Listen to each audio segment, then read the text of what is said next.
है दोस्तों, क्या आप जानते हैं दशहरा क्यों मनाया जाता है? क्यों रावण का पुतला जलाया जाता है और क्यों माँ दुर्गा को इसी दिन महिषासुरमर्दिनी कहा जाता है? आज हम सुनेंगे सत्य पर सत्य की और अधर्म पर धर्म की विजय कहानी। नवरात्रि के 9 रातें जब देवी शक्ति का आह्वान होता है, भक्ति, साधना और आस्था की इस यात्रा का समापन होता है विजय के पर्व से, यानी कि दशहरा। वो क्षण जब धर्म अधर्म पर और सत्य असत्य पर विजय प्राप्त करता है। आज हम आपको ले चलेंगे एक ऐसी कथा में जिसने युगों युगों से हमें सिखाया है कि हर अंधकार का अंत प्रकाश से ही होता है। नवरात्रि की साधना घट स्थापना से शुरू होकर 9 दिनों तक शक्ति पूजन में प्रवाहित होती है और जब ये 9 रातें पूरी होती है तब आता है दशहरा, यानी कि विजयादशमी। ये केवल एक पर्व नहीं बल्कि वो क्षण है जब सत्य अधर्म पर विजय प्राप्त करता है। ये दिन केवल एक पर्व नहीं बल्कि धर्म और अधर्म के संघर्ष की विजय गाथा है।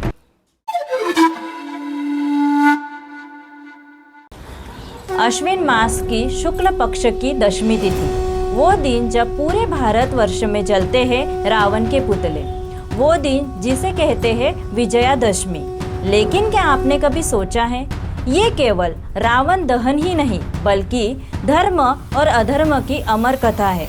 वो युद्ध जिसने सदा के लिए सिद्ध कर दिया सत्य की जीत और असत्य का अंत निश्चित है। त्रेता युग की रामायण की कथा में जब राक्षस राज रावण ने माता सीता का हरण किया, तब मर्यादा पुरुषोत्तम श्री राम ने धर्म की रक्षा का संकल्प लिया। श्री राम ने धर्म की रक्षा के लिए लंका की ओर प्रस्थान किया। वन वन भटके, वानर सेना जुटाई और समुद्र पर सेतु बनाकर लंका की ओर प्रस्थान किया। हनुमान जी ने समुद्र पार किया, वानर सेना ने सेतु बांधा और आरंभ हुआ वो युद्ध जिसकी गाथा आज भी अमर है। लंका की धरती पर राम और रावण आमने सामने थे। एक ओर मर्यादा पुरुषोत्तम तो दूसरी ओर शक्ति और सामर्थ्य से भरा राक्षस राज। युद्ध आरंभ हुआ, धरती कांप उठी, देवता आकाश से देख रहे थे। एक ओर अधर्म का प्रतीक रावण, दूसरी ओर धर्म, मर्यादा और सत्य के प्रतीक श्री राम। कई दिनों तक चला युद्ध। इंद्रजीत का पराक्रम, कुंभकर्ण की शक्ति, मेघनाद का सामर्थ्य राम की सेना के सामने टिक न सके। रावण की हर हार पर उसका अगला शीश गर्जना कर उठ खड़ा होता, किंतु धर्म का संकल्प अटूट था। और फिर अंतिम दिन आया। राम और रावण आमने सामने हुए। रावण के 10 शीश गर्व और अहंकार का प्रतीक थे। हर बार जब एक सिर कटता, नया सिर उभर आता, मानो अधर्म अमर हो।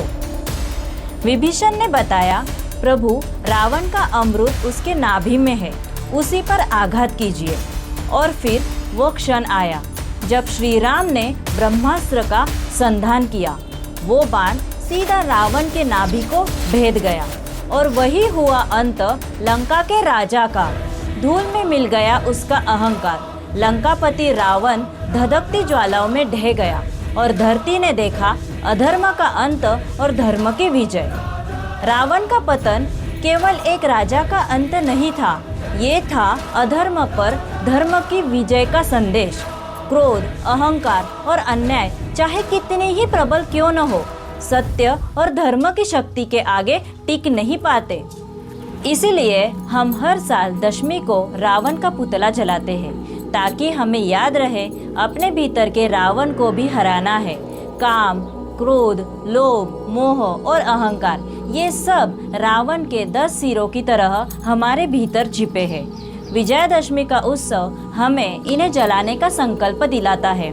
विजयादशमी केवल रावण वध का स्मरण नहीं, ये हमें सिखाता है कि हर इंसान के भीतर एक रावण है। अहंकार, लोभ, क्रोध, मोह और ईर्ष्या।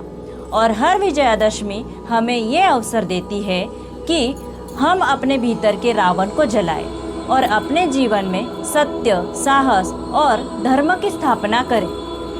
उत्तर से दक्षिण, पूर्व से पश्चिम, भारत का हर कोना इस दिन विजय की ज्योति से जगमग उठता है। कहीं रामलीला होती है तो कहीं रावण दहन, और हर दिल पुकार उठता है, सत्य की सदैव विजय होती है। नवरात्रि की 9 रातें हमें शक्ति देती है और दशहरा हमें उस शक्ति का परिणाम दिखाता है। शक्ति साधना का फल है विजय, सत्य, धर्म और न्याय की विजय। आइए इस विजयादशमी हम अपने भीतर की बुराइयों को पराजित करें और अपने जीवन में नई रोशनी का स्वागत करें। विजयादशमी हमें सिखाती है सत्य की राह कठिन हो सकती है, लेकिन अंततः वही जीतती है और हर अन्याय, हर अधर्म, हर अहंकार एक दिन राख हो जाता है। ये है दशहरा, विजयादशमी केवल एक उत्सव नहीं बल्कि जीवन का संदेश। आज जब आप रावण का पुतला जलाएं तो एक संकल्प लीजिए, अपने भीतर के अहंकार, क्रोध और मोह को भी जलाने का। और यूं ही जुड़े रहिए हमारे साथ, जहां हर पर्व, हर कथा, हर परंपरा आपको ले जाएगी आध्यात्मिकता और भारतीय संस्कृति की गहराइयों तक। अगर आपने हमारा घट स्थापना से लेकर नवरात्रि के 9 दिनों की कथा वाला वीडियो नहीं देखा है तो उसे ज़रूर देखिए, क्योंकि नवरात्रि की साधना का ही फल है विजय का पर्व यानी कि दशहरा। तो मिलते हैं अगले उत्सव की कथा में। तब तक जय श्री राम और विजयादशमी की हार्दिक शुभकामनाएं। तो दोस्तों, हमने देखा कि राक्षस रावण कितना भी शक्तिशाली क्यों ना हो, बुराई का अंत हमेशा होता है। दशहरा हमें सिखाते हैं कि हम बुराई को छोड़ के अच्छाई को अपनाएं तो विजयादशमी हमारे जीवन में भी आ जाएगी। आपको दशहरे की ढेर सारी शुभकामनाएं। जय श्री राम, जय माता दी।